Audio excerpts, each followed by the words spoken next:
À 3 km de Batouri, chef-lieu du département de la KDI dans la région de l'Est Cameroun, se dresse le site d'exploitation minière de Boukarou par Kambélé. Ici, depuis la levée de l'interdiction de l'exploitation minière par le ministre des Mines, de l'Industrie et du Développement technologique, les populations vaquent paisiblement à leurs occupations, notamment l'exploitation artisanale de l'or. Non, pour le moment, nous n'avons pas des ennuis. Nous exploitons normalement et tranquillement. Aujourd'hui, même nos enfants viennent au moins se battre. Même nos maris, nous les femmes, on vient se battre. On ne voit pas quelqu'un qui vient nous parler.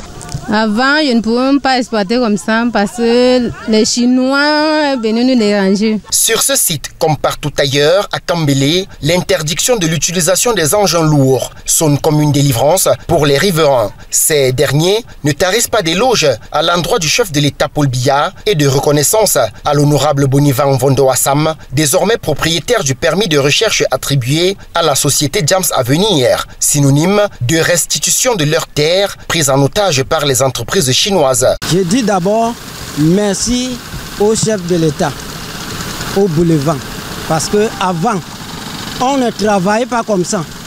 Les Chinois nous menaçaient, ils chassaient nos enfants. Mais aujourd'hui, quand le gouvernement a déjà pris ce pouvoir en main, maintenant, les enfants travaillent bien. Je remercie le président Biya d'avoir levé la sanction. Je remercie pour tout ce qu'il a fait pour nous pour les 2 mois de la rentrée scolaire qui reste. Je remercie pour l'honorable Bolivan parce qu'il nous a protégés. Il a fait en sorte que les Chinois doivent partir. Je voulais d'abord, en premier lieu, remercier le gouvernement pour tout ce qu'ils ont fait pour nous. On a souffert, nos enfants ont fait 2 ans, 3 ans sans aller à l'école. Et aujourd'hui, on se sent à l'aise et on remercie vraiment Bolivan et le gouvernement. On leur dit grand merci.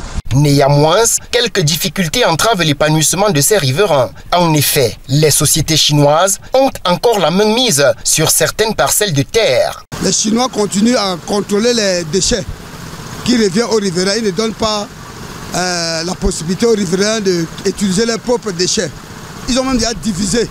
Ils disent qu'il y a un côté pour les Chinois et un côté pour les riverains. Du moment où nos frères ont eu des autorisations artisanales, ils ont fait venir les étrangers, les expatriés comme les Chinois, les Maliens et autres pour arracher nos terres. Nous ne savons pas exactement où est parti les revenus de ces terres-là. Vous allez sillonner dans tout Batouri ou Boukarou, vous allez trouver ma population. Ils ont un problème d'eau parce que l'eau est détruite. Vous n'allez même pas voir l'école, vous n'allez pas voir les forages, vous n'allez rien voir depuis que ces gens ont pris Boukarou en charge. Voici en image le désastre naturel causé par l'exploitation minière semi-mécanisée effectuée par ces sociétés chinoises avec la complicité de certains autochtones détenteurs des permis de recherche. Des trous béants à perte de vue, la destruction de la nappe d'eau et de nombreux autochtones décédés. Ici, pour nos populations, c'était l'enfer. Le trou-ci a avalé nos enfants. À l'époque là où les Chinois géraient encore Boukarou. Je vous dis, si on creuse même là encore, vous allez trouver les cadavres. Ça dit par jour, la terre vient. Et quand ils se mettent, dès que les enfants font l'erreur de s'approcher de leur site là, c'est qu'on tue sans enquête, sans rien. Les gens qui mouraient ici, il n'y avait pas d'enquête. Conséquence, les riverains en appellent une fois de plus à la réaction du chef de l'État Paul Biya pour leur permettre d'exercer en toute sérénité dans le respect des textes en vigueur. Je dis pardon à l'État de voir tout cela qui doit nous enlever les Chinois. Au terme de cette visite d'Info TV sur le site d'exploitation minière de Kambélé, les signaux sont au vert et les populations très satisfaites n'arrêtent plus de manifester leur gratitude au chef de l'État Paul Biya.